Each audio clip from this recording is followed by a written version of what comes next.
The Chargers came out with a 7-point victory in Tennessee over the weekend, but it was at the cost of losing Joe Alt. Let's talk about the game. Let's recap what happened in the Tennessee Titans game over the weekend, and talk about trade rumors and getting to what we feel like is going to be a good fit for the Chargers to trade for today in trade deadline. Let's get into it.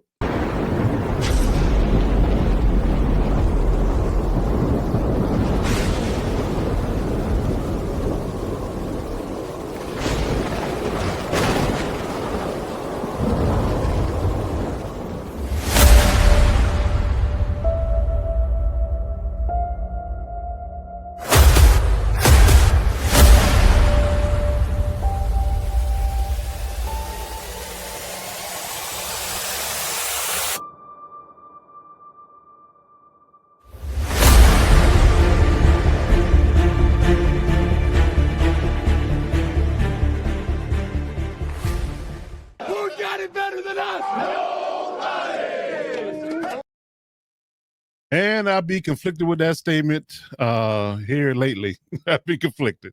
We got it good, but it's not the greatest at this particular point in time. But this is the Electric Shock Podcast. I got my guy Young RG with me today to recap the Titans game. And we're going to talk about the Titans game, how things went. You know, we'll break everything down like we normally do, give our positive and negative feedback on it. And of course, we got to talk about the elephant in the room in regards to Joe Alt's impact and his loss of him to another high ankle sprain that knocked him out for the season. And we'll talk about trade rumors as well. We're going to get into that and talk about who we think would be best suited to trade for in a few hours when the trade deadline comes up on here on this Tuesday afternoon. But Young RG, good brother, how you feeling out there? What's going on? Tell me what's the vibes. I kind of have an inkling because you and I share a brain a lot of times when it comes to these things, but I have a feeling, but I want you to tell the people how you feeling. Yeah, you know, vibes are, vibes are about as low as they can be following a victory, huh? Yeah, a little bit. I mean, it's hard to get excited for a victory again. You know you're supposed to win, and then it costs you. Because I talked about this last week. I said the biggest thing that bothers me about games like this is that you don't have anything to gain. Like, you're supposed to win the game. You're the better team. You absolutely positively want to come out of this game unscathed if you can. That's the biggest thing, and we didn't accomplish that at all. It was a nail-biting game until the very bitter end of the fourth quarter. It was a rough watch. It was a rough watch. And then seeing Joe all go down with another injury, which I'll get into, and I got a little bit of criticism in regards to why that happened yet again, but we'll get into it. But yeah, it's hard to get excited about a game like this when you know you're supposed to win and you still lose one of your best players. So it's rough. It really is rough. I mean, this is the downside, I guess you should say, to struggling so early on against a bad team, you know, a team with one win coming into this game. Right. You know, this should be a case in which you go up by so much that by the time the fourth quarter rounds, you could pull starters and you can get those guys off the field and be like, all right, we got a big game next week, prime time, AFC matchup, we got to stay healthy. But instead we have pick six to start the game, special teams gives up a touchdown. I mean, like it's so much needed to be corrected in this game. And yeah, you can say we came away with the win, and obviously you want to learn from your mistakes following a win, not a loss. And you'd rather win ugly than lose beautifully. But man, I don't know about this one. This one was rough. It was. I tweeted once they've announced the news about Joe Alt's, I guess you can say, fate in regards to his injury earlier on Monday afternoon.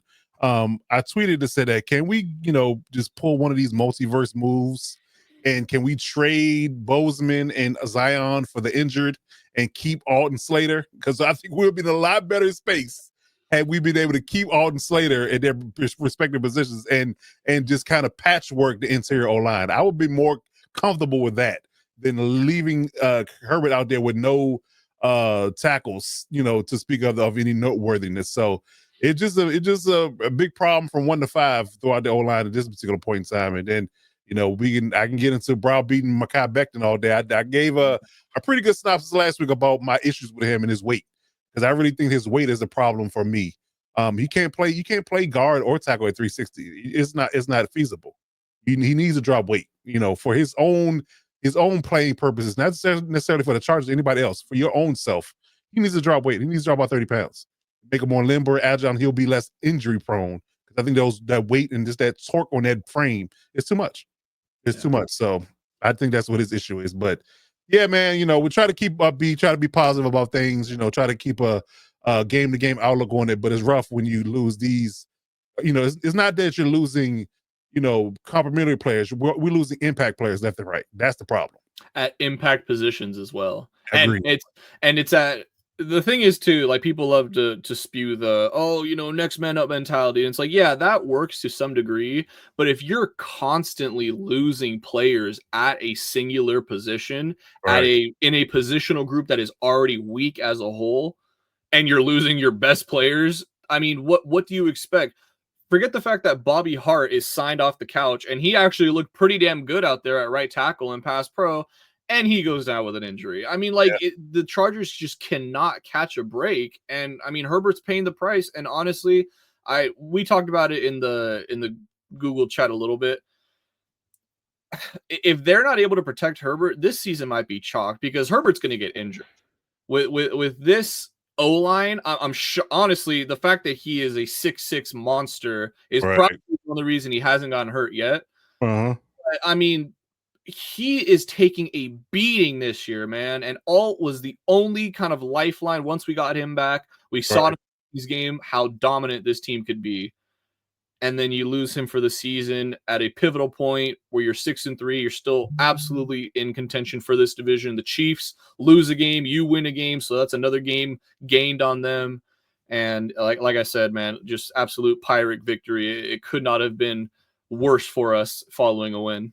I know. I'm having a hard time equating to what it is, because it's one of the things where you accomplish your goal for the week, but you get negative news, that kind of sullies the whole thing. It's almost like you hit the lottery, but a family member dies. It's one of those things where it's you want to be excited, you want to be optimistic, but in the same breath, what the ramifications of, what's going to happen later on. It's brutal. It's brutal, man. But yeah, so we'll get into exactly what happened in the game. Let's get into that first. But yeah, we definitely got some work to do, and I'm not sure, outside of making some massive trade, which is kind of counterproductive if you think about it. It's going to be rough sledding. And not only, to your point, that the hits piling up on Herbert. It's not only from a season perspective, but it's a longevity perspective, because I'm looking at an Andrew Luck or Joe Burrow type of situation where they will get their years cut short because of the injuries. So, and we've seen Herbert suffer, season-ending injuries, but he suffered them so later in the year that they haven't been as noticeable. But he's definitely, and he's fought through a lot as well. Yes, so he's a tough son of a gun, but this is asking a lot. You are asking a lot, absolutely, for sure. But yeah, let's get into the week in review real quick. Let's touch on this. Let's talk about what happened in week 9. Obviously, the game is itself was a 27-20 victory. Again, we spotted them 14 points, so technically only scored 6. But that's a whole nother conversation. But spot them a pick 6 and a kickoff and a punt return touchdown. So that wasn't on their own offense's volition, but so they only got 2 field goals technically. But that first quarter lasted an eternity. It felt like. It really did. I was like, are we still in the first quarter? What is happening? It was like 45 minutes, post start time in real life, not game time. And we were still in the first quarter. I'm like, Jesus Christ, man, this needs to end already. Amazing. So as you can see, that they ripped off 14 points in the first quarter to our 7, and we got 13 to their 3. So we kind of, got back into the swing of things. It was a 20-14 at the half, and then we get to 7 in the fourth quarter, no scoring in the third, and they got 3 in the fourth, so it ended up being 27-20. But yeah, they definitely kept it way too close. And even teams that are desperate and very dysfunctional, it's the NFL. You can't leave them in games and expect them not to respond. You can't gift them 14 points and not expect. You give them hope. Is my whole point. You give them hope. The rookies getting excited off that. They're like, oh man, that builds all kind of momentum, and that could be very dangerous. Very much so. I agree with you. So yeah, that was the box score. So getting into the game stats themselves, another interesting, spill of things. If you look at the stat sheet, you would think the Chargers dominated this game in a lot of facets. I mean, 21 first downs to their 10. 7-13 on third down. They're 1 of 9 on third down. 0-1 on fourth down. We didn't have to go for 1. 343 to 206 total yards. 11 total drives to their 9, 5.3 yards to their 4.7, 212 to 118 passing yards, 131 in rushing, but most of that was Herbert, to their 88. We had 30 rushing attempts, which is typically apropos a hardball Roman type of, situation, but to their 19. But we didn't have a whole lot of production from our running backs in a sense. Penalties were down. We only had 3 for 20. They had 7 for 60. And the one turnover that Herbert threw, and we dominated time of possession. So it looks like a walk-off victory, but it wasn't, because again, to Archie's point, they gave him 14 points just off the rip. Like, it was just, it was like they was kind of trying to cover the spread. It was like, we're just going to gift you 14 to make it interesting, to make it good TV. But yeah. Nah, man. I mean, you Go mentioned too the rushing attempts too at 30. I mean, passing attempts not far behind at 29. Right. So we're very, very almost even keel for Greg Roman here. And I mean, I'm not gonna lie, I didn't mind the game plan Roman drew up today. I thought he had actually a very good game plan. Obviously that interception is 1000% on Herbert. No excuses here. No blame deflecting. None of that. We are not in the business of protecting our star quarterback. No, when he makes a mistake, when he, I almost said it, when he F's up, right, we call him out on it. We're truthful. We're a little biased, but we are, if not all, fair against our own players. So right, try to be objective as possible. Yes, absolutely. But yeah, actually a very big fan of Greg Roman's game plan this week.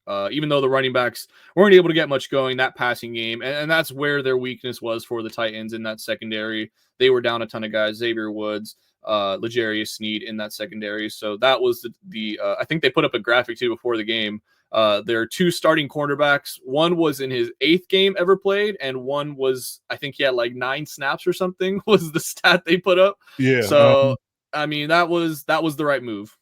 Indeed. So yeah, very balanced attack, and that's what Greg Roman's trying to be leaning towards. A little bit of tidbit that I heard Ross Tucker mentioned on the broadcast is that he talked to Greg Roman before the game. He said that their meeting, their takeaway from him going up to Oregon to see Herbert over this offseason was they want to be more balanced. You want to have a more balanced attack, passing and running. So it's indicative of what that was in this game. It didn't look the part, obviously, with the turnovers, and the gifted points. But outside of that, I mean, it was very balanced. I mean, we had enough rushing attempts, enough passing attempts to say we're a balanced offense. And I've been preaching that for years, that we should have that. So it just got to look a little more cleaner. It's kind of hard to do with tackles, but I digress. I mean, man, even like honestly, if Herbert just doesn't throw that pick, and we give up that special teams touchdown, I feel so much better about this game coming away from it. Agree. 100% agree. So yeah, here are the player stats on top of that. I'll tell you one thing that's glaring on this I don't like: 6 sacks. Herbert got sacked 6 times. And I'll bring it up again when we talk about positive, negative, but that just sticks out to me. I almost wanted to highlight and circle it before I did the graphic, because that's brutal. I mean, we sacked Cam Ward 4 times, which is positive, very positive for the pass rush room and for the defense side. But yeah, him getting 6 sacks, sacked 6 times is brutal. And I think he got hit 11 times. Without Jeffrey Simmons. That was without Jeffrey Simmons, by the way. No edge rush presence at all, and no Jeffrey Simmons, and they still had it to him 11 times. It sacked him 6. That's great. Do you see now why I say the season's over, ladies and gentlemen? I want to try to do the glass half full, so I won't say that. But I think we still have a shot to make the playoffs. But the idea of us going far or having any further expectation than last season might be on hold. We'll see. I'll say this: it would be so on brand for this year to be the year that Herbert gets his first playoff win. After all the BS and after all the fans have been like, "Oh, Harbaugh." That's the goal. You just hit it. That's the goal right there. Despite all this, for him to get a first playoff win and to shut all the haters up. I like that.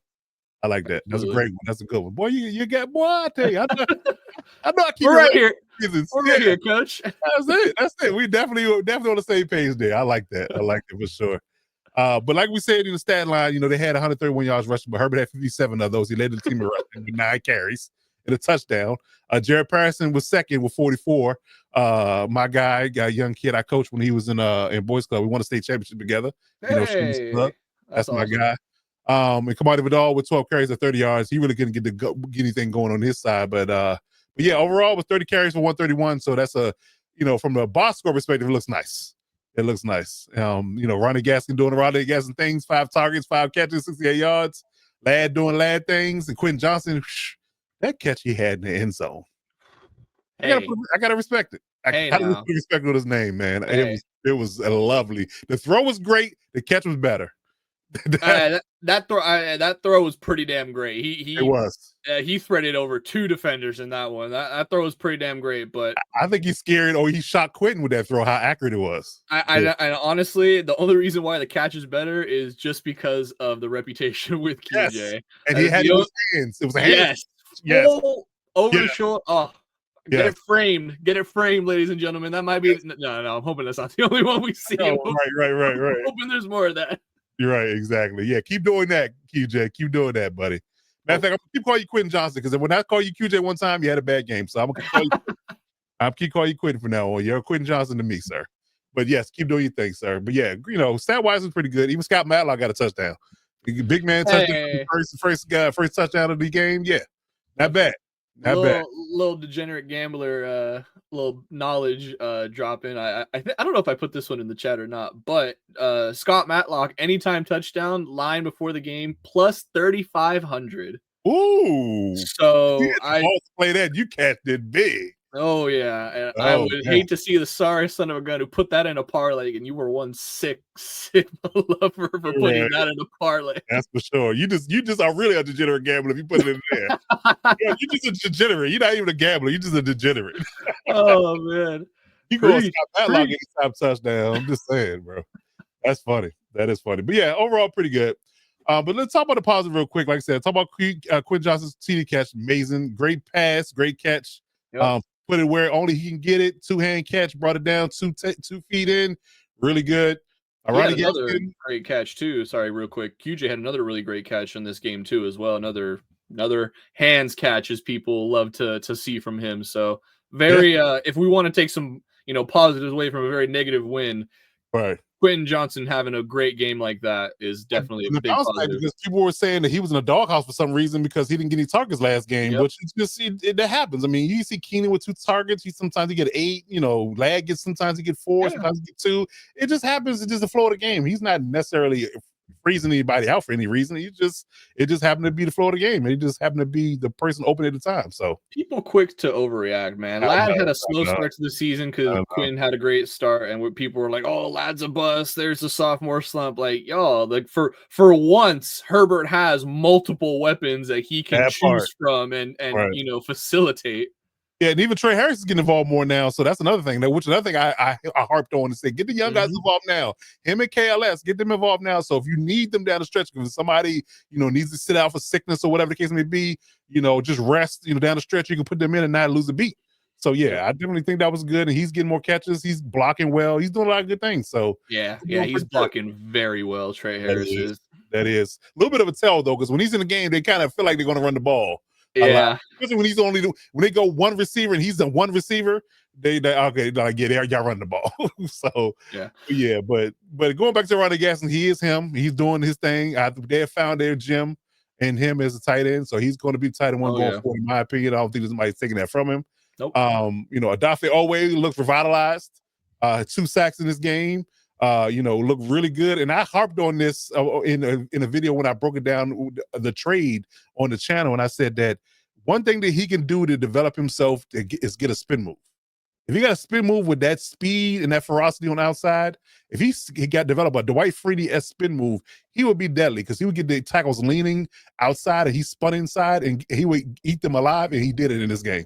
I said, he must be listening to the pod because he heard, and 2 games later, guess what? He sacked a guy off a spin move. He sacked Cam Ward. Cam Ward didn't see it coming because he went out hard edge outside. He spun inside and ran right into Cam Ward, and it was beautiful.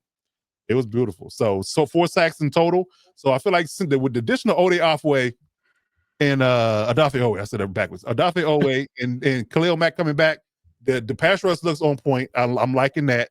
We're not having the same woes and issues with quarterbacks just running off for days on us. So that's lovely.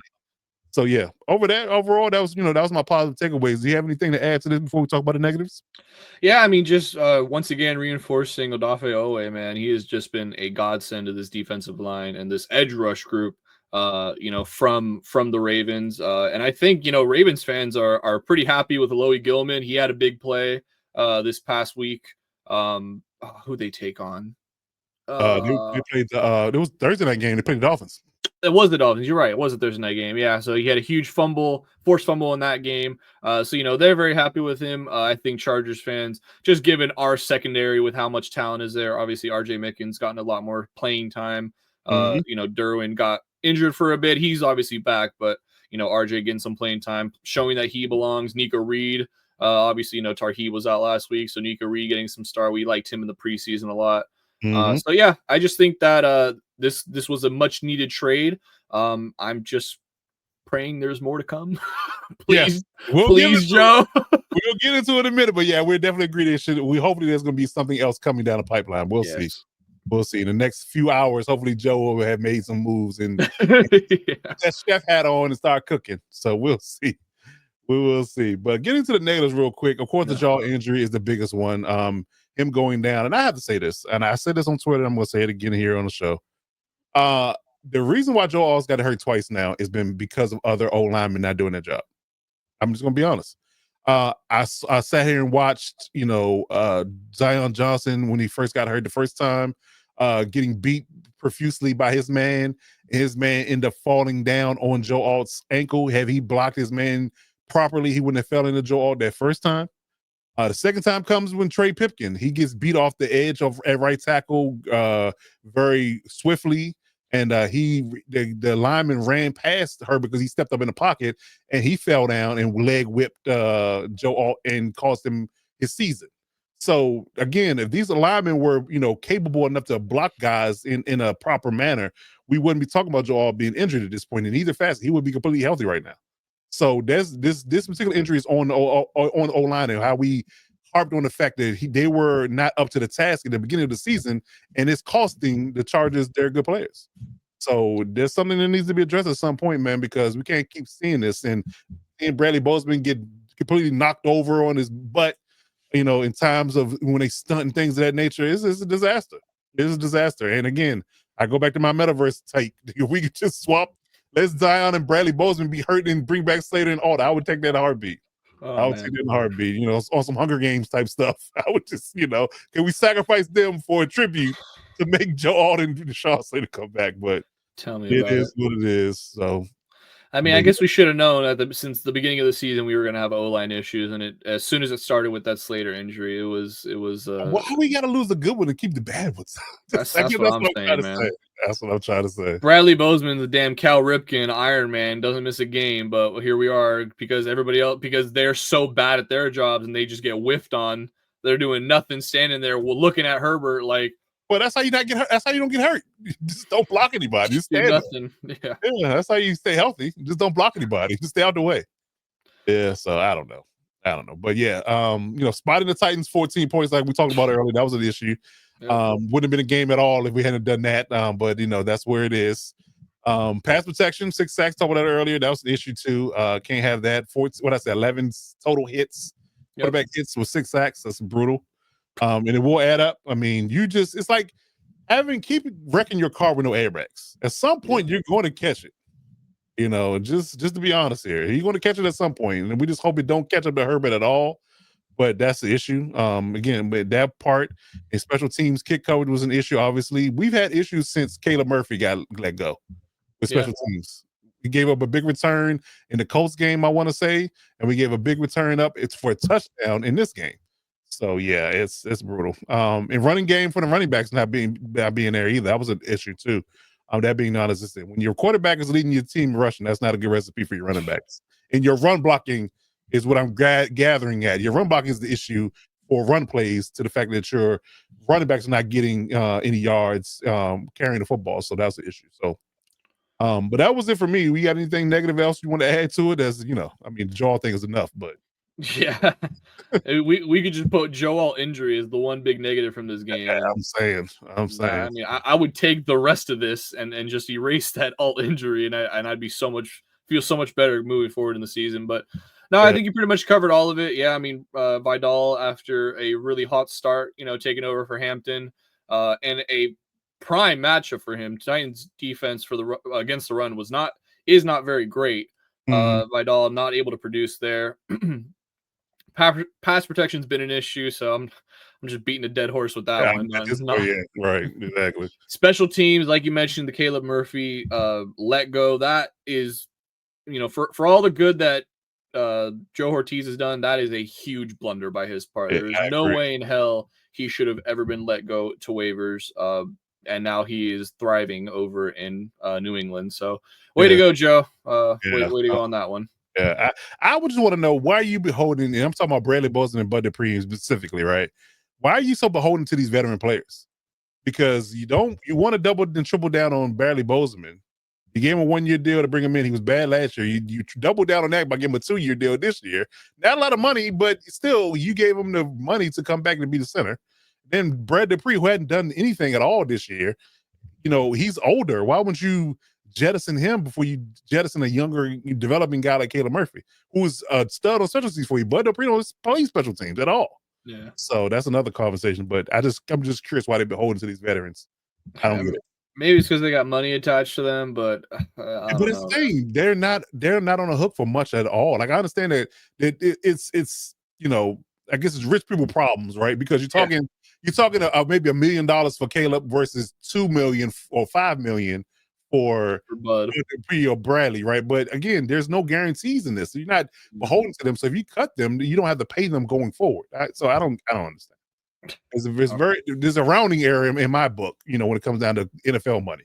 Yeah, I don't get it, but that's why they make the big bucks, I guess. Who knows? Yeah, I suppose so. Yeah. All right, so getting into a rolling segment that we got on the show here, talking about Chargers game to watch, and this is I broke this in particular aspect down in the video I did when Rashad Slater got hurt. I highlighted a bunch of games that were going to be very problematic for our O line.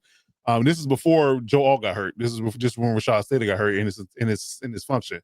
So we're up against another team that's on my list that's going to have that's going to be problematic for the O line. I talk about the Giants O line. We saw what they did to us, and Joe Alt went out that game. That was a problem. The Colts D line wrecked us in that game. We lost that game as well. And I'm hoping that it's not a trend here, but every game that I've highlighted, we've lost. You think about it, like the teams that have really stout D lines from top to bottom, interior and edge, we've lost. We lost to the Giants, we lost to the Colts, and the Steelers are coming to town this week. So with TJ Watt, Alex Highsmith, Cam Hayward, Keanu Benson, they got a new kid. Name escapes me right at the moment who they just drafted. They got 3 good interior D linemen and 2 good edges. So with no tackles and a very weak interior O-line, this game is on my list to be concerned about as well, because this is one of those games where you have to face an entire D-line that's going to be good. There's no weaknesses here. So, with the 5 we have to roll out there, we got to block their 5, and I don't like it. I just don't like it at all. Any game that you got to face a Watt brother is not a good game. No. Especially when you got this O-line. Exactly. So Barbie Hart or whoever's going to be playing right tackle is going to have a hands full with TJ Watt, and then whoever's playing left tackle is going to have the hands full with Highsmith, and then you got to deal with the blunder that is Bozeman and Zion, and whoever's going to play right guard this week. Probably Pipkins. Yeah, probably. Well, we'll see. Bobby Hart is okay. We'll see who rolls out in the right tackle versus the right guard, because Mekhi Becton's unknown at this point. So I mean, assuming they're gonna go with old things, things they've done previously in the season, I'm assuming Deculus would be back at left tackle if he's healthy. Zion, Bozeman left guard center, and then Pipkins, Hart, Sawyer. Sawyer, Becton. I'm sure they'll rotate in depending. I'm sure with the way the season's going, somebody else will get injured, and it'll just be further chaos. Somebody will be having a great game, and then they'll go down to injury. So. Don't say it. That was depressing. Oh man! But yes, this is another game that I had to highlight that was going to be bad for matchup perspective for my O lines going against their D line, because they definitely got a lot of dogs on that side of football. But yeah, so pray for Justin Herbert this week. That's all I can really say. Prayer circle for Justin Herbert. Yes, indeed. So here's the injury report from the game. Clearly, Joe Alt is out for the season with a high ankle sprain.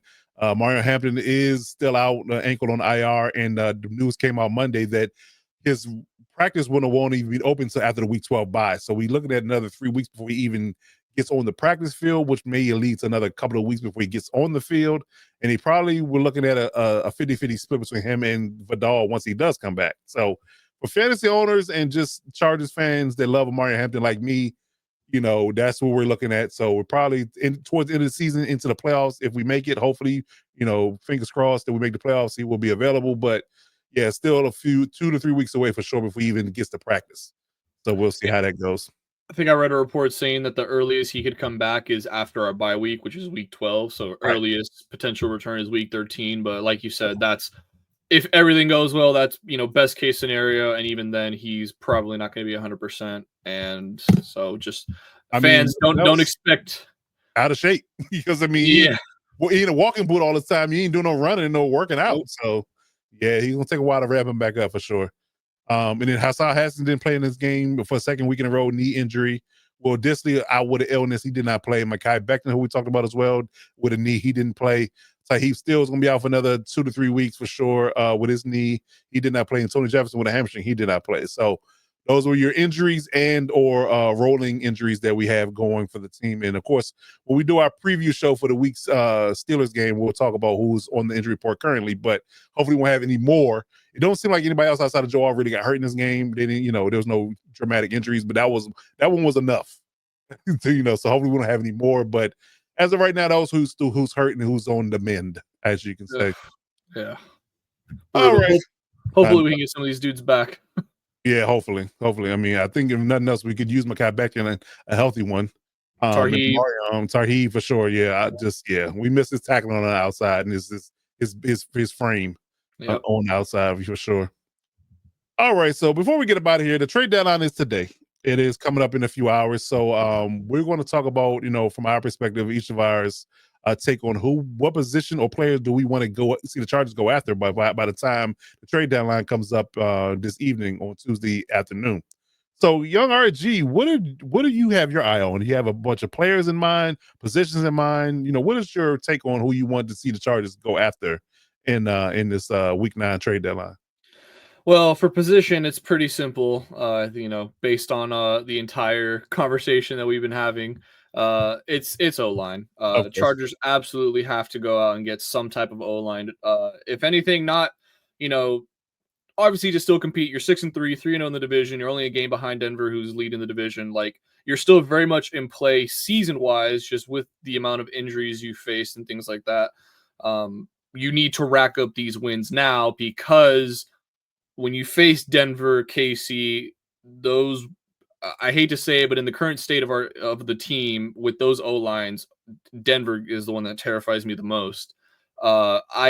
I mean, at this point, you have to say that you're probably going to lose both your next division games. Well, not your next ones, because the next one's against the Raiders. That might be your only one you win. But even then, you have Max Crosby to worry about, and he is a game wrecker. Yeah. And he is looking at this O-line like it's a buffet, and he's going to feast. Mm-hmm. So we'll see what happens with that. But this is why it's so important to get those wins early on. People say is the beginning of the season not important. It's very important, especially when you had 3 divisional opponents to open up your season. And so, good on the Chargers for getting those wins early and being in a position to where you're still playoff viable and there's still a path for you given all these injuries. But yeah, 100% need to address that O-line. You have to keep Herbert upright, have to give him protection.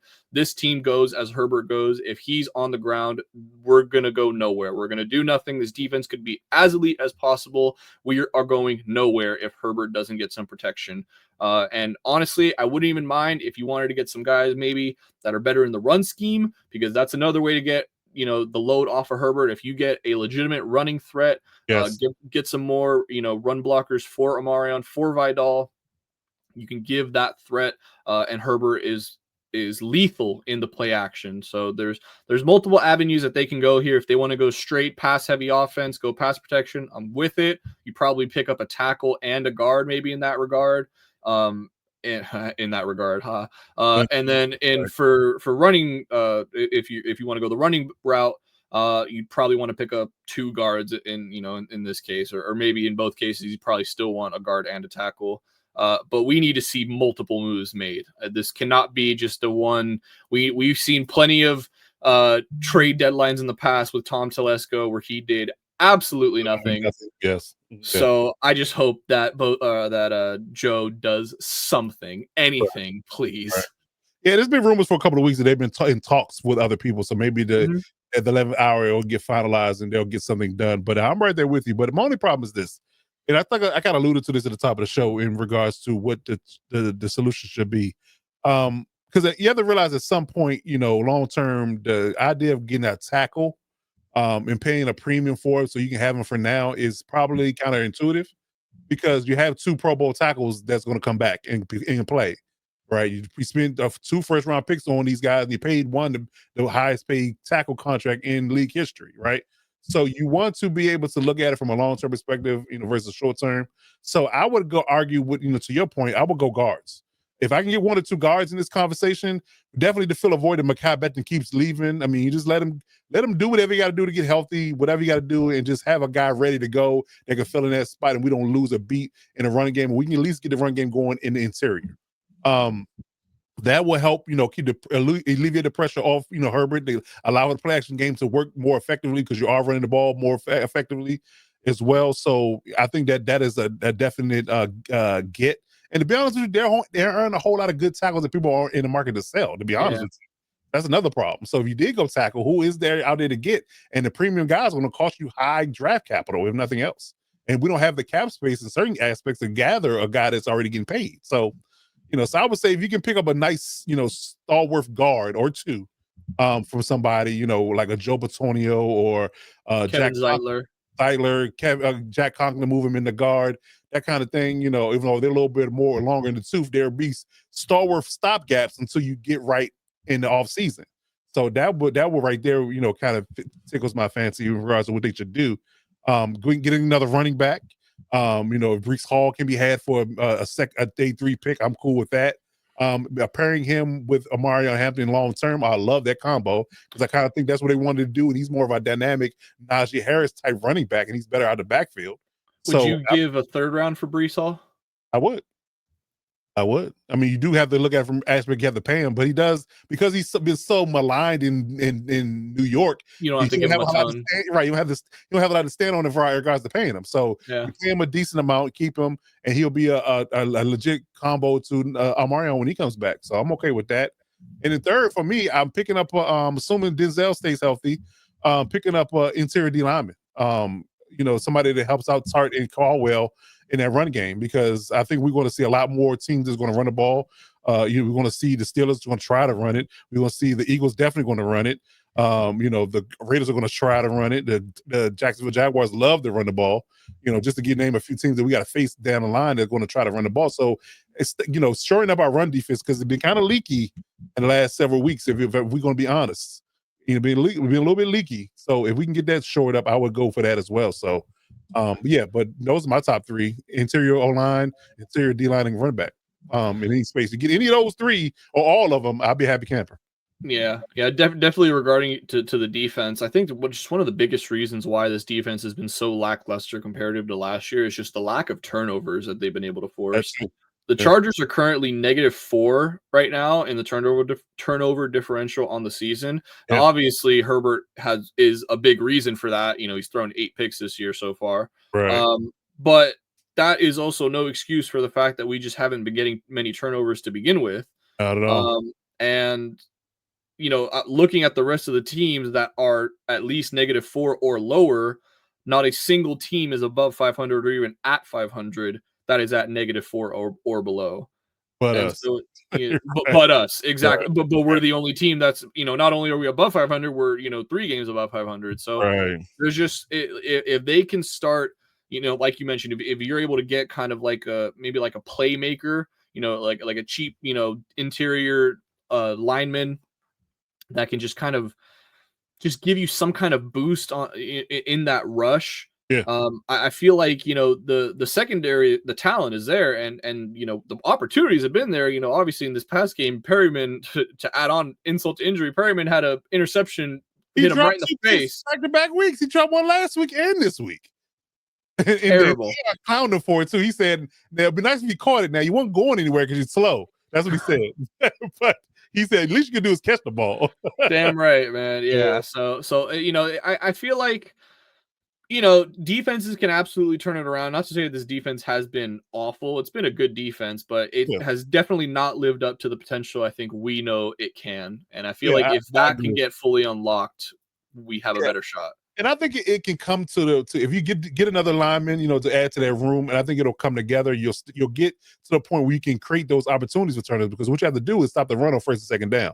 So you show up the run game and put them in second and third and longs, allow them to pass the ball, and those pass rushes is improving, like we talked about earlier in the show. The pass rush is improving, so we're getting after the quarterback, which is going to speed them up and make them make rasher decisions, which is going to put the ball in harm's way, which allow us to take the ball away. So it all works in tandem. So you stop the run on first down, you make them throw the ball on second and third, and you get to the quarterback at a high clip. Guess what? Turnovers will happen. But if you don't have those things working together, guess what? Unless your quarterback just throws a completely ugly bad read, which doesn't happen often, and the quarterbacks we're going to face going forward don't do that typically. Your Aaron Rodgers, your Patrick Mahomes, your Jalen Hurts, just to name a few. We won't talk about Trevor. I was very give us one, but outside of them, it's not many. So you have to work that in tandem in order to get those turnovers. So if you do all that, I think we can get things done in that space to up that number for sure. So I definitely agree with you there. But yeah, if we get into those things, man, by the end of the day, man, I'll be happy, and we can get into the Steelers matchup, and we'll talk about the preview of that this week. Probably drop that on Friday for you at Rabbit fans out there. But outside of that, man, we got this particular Titans matchup wrapped up, and we're on to Pittsburgh. We're on to Pittsburgh. All right. So if you're looking for the Electric Shock Podcast in any facet, here's our information. Here's our social media contacts. It's Electric Shock Pod on every facet. Hit that subscribe button on the YouTube channel. Let the algorithm know we're doing big things out there. Hit us up on any DM that you want to reach out to us with. With any charges questions, you can always do that. Like I said, we'll be back on Friday afternoon with our preview for the Steelers game.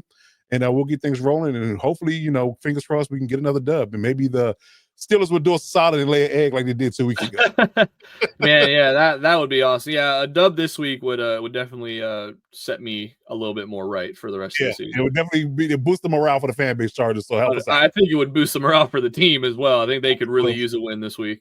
Absolutely right. Yeah, you're absolutely right. Nail on the head there, buddy, for sure. All right. So any parting words before we get up out of here? Bolt up as always, baby. We root for this team. We love this team. And we're gonna die with this team. That's for sure. So we'll keep things rolling, man. As always, man, like I said, hit that subscribe on the YouTube channel. We'll be back throughout the week for more content. But as always, got to do one thing and one thing well. You always got to remember to bolt up.